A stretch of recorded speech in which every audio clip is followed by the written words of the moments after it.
Russian forces have abandoned the strategic outpost of Snake Island, casting Moscow's war aims into question as the Ukraine conflict grinds into its fifth month. Russia's defense ministry spokesman Igor Konashenkov announced on Thursday that the Russian military has withdrawn from Snake Island. On June 30, as a step of goodwill, the armed forces of the Russian Federation completed their assigned tasks on Snake Island and withdrew the garrison stationed there. Thus, it was demonstrated to the global community that the Russian Federation does not interfere with the efforts of the UN to organize a humanitarian corridor for the exports of agricultural products from Ukrainian territory, Konashenkov said. The Ukrainian outcrop of Snake Island, located to the southwest of the port city of Odessa, was captured by Russian troops in the early stages of the Ukraine war. Russian forces successfully repelled a series of attempts by Ukraine's armed forces to retake the island over the course of May. Experts say recent deliveries of Western howitzers and anti-ship missiles finally tipped the scales in Kyiv's favor.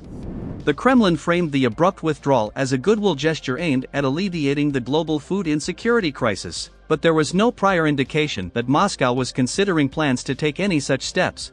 Moreover, the decision does not seem consistent with the stance taken by Russian officials in ongoing grain export talks.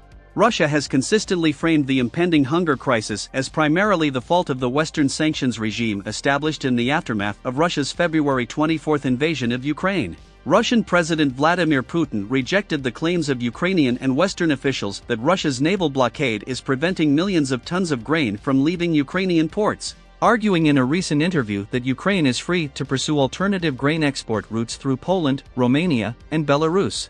Russian politicians attempted to square Moscow's cited reason for abandoning Snake Island with the Kremlin's previous statements by appealing to popular perception. Today we hear a lot of noise about Russia facilitating the global food crisis, said Alexei Chipa, member of the Russian State Duma. Those small deliveries, on a global scale, that can be carried out from the territory of Odessa through maritime routes don't solve the problems created by the sanctions war and consequences of the pandemic even a little bit. We understand that the accusations against Russia are absurd. Nevertheless, this decision was taken to deprive our opponents of the ability to exploit this topic, Chipa added. According to Russian media, Kyiv rejects Moscow's rendition of events, claiming instead that it drove Russian forces from the island after a massive overnight assault that allegedly cost Russia hundreds of millions of dollars in military equipment. Ukrainian President Volodymyr Zelensky hailed the development as a victory, announcing that Snake Island is free again. It does not appear that the Ukrainian military, which has expended considerable resources since the war began to dislodge Russia from Snake Island, has any immediate plans to garrison the small maritime territory. The island is a no-man's land for the time being, as Russia's Black Sea Fleet retains control over much of Ukraine's Black Sea coast. Russian lawmaker Alexei Chernyak said on Friday that Snake Island remains under Russian control in the sense that it is still within range of Russian missile systems and nearby warships, preventing Ukraine from effectively reclaiming it.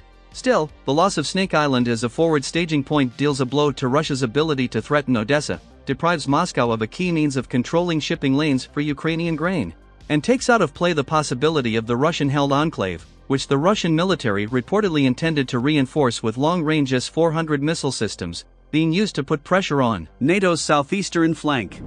There is nothing to suggest that the abandonment of Snake Island has prompted Moscow to revise its war aims, which have remained largely unclear since the Russian invasion commenced on February 24.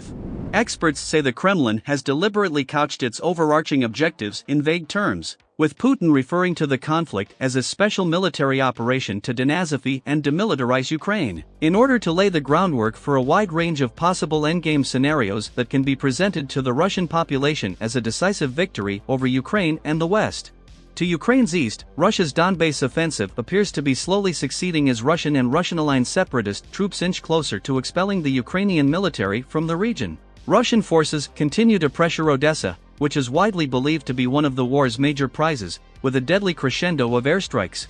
Citing plans discussed by top military officials, Russian politicians and commentators have speculated that the Odessa axis could become the war's new front after the Donbass. There is nothing to suggest that the loss of Snake Island, viewed by Moscow as a minor setback at worst, has upended these reported aims.